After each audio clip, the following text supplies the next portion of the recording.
she's going to feel that she can use you to validate her choices. Yeah. I felt very pressured into it all, and I didn't know what to do. Yeah. Apart from, obviously, smoke the weed. Why did you leave?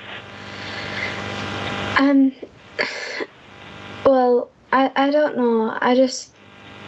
Didn't feel like a choice at the time? It didn't, no. I think that's something to work on then. You know, you kind of have to go and chalk tonight up as it was a bad night and not freak out too much about the fact that you tried cannabis. Instead, what I'd be suggesting that you do, there's this really good website called site.org. And it's aimed at young people your age, and it deals with, like, you know, drugs, health, sex, relationship, tons of different things. But I think their section on, like, dealing with drugs and peer pressure is really good, because this is all just about overall confidence that you have.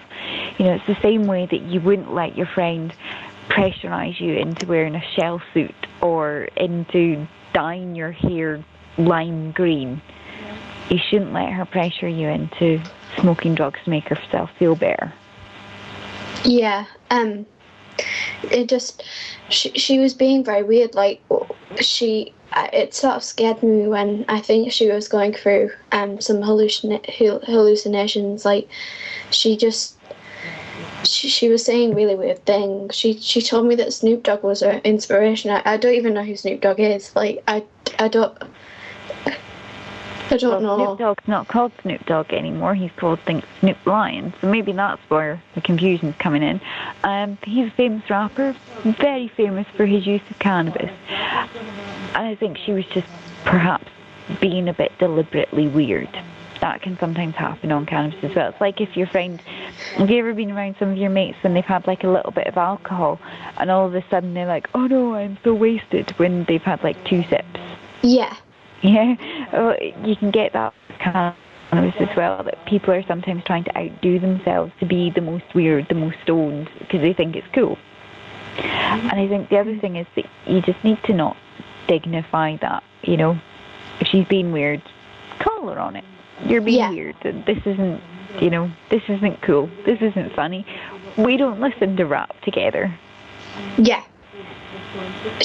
I don't think she's going to really be a friend for me in the future, to be honest, because tonight has been one of the worst nights I've ever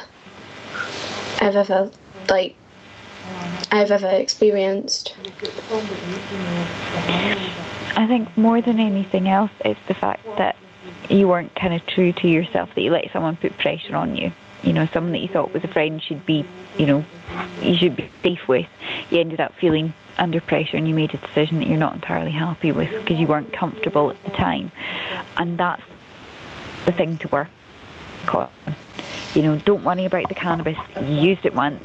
It sounds like you're never really going to use it again.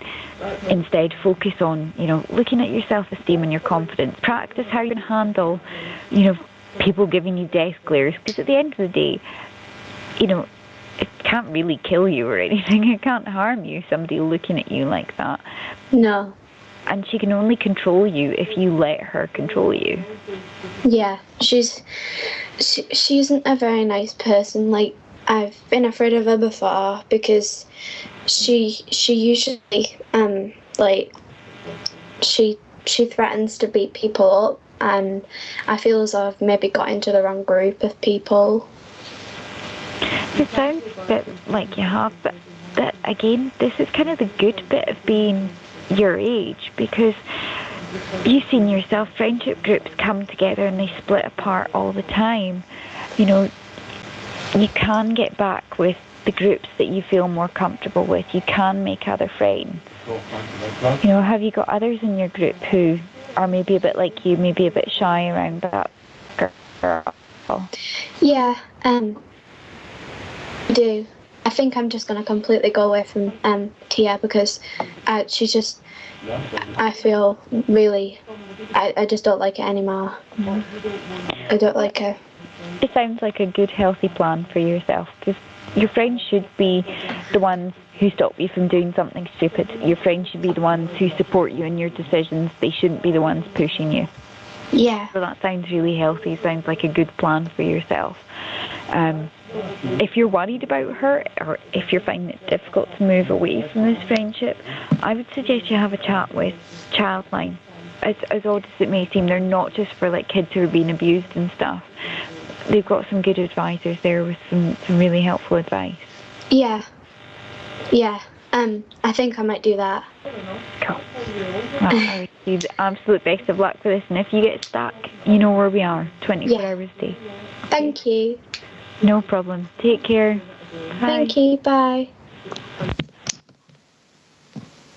Oh my god, well done. It was really bad. Oh my god, no, you did it. Congrats. I was laughing because Elise said those evil ginger eyelashes.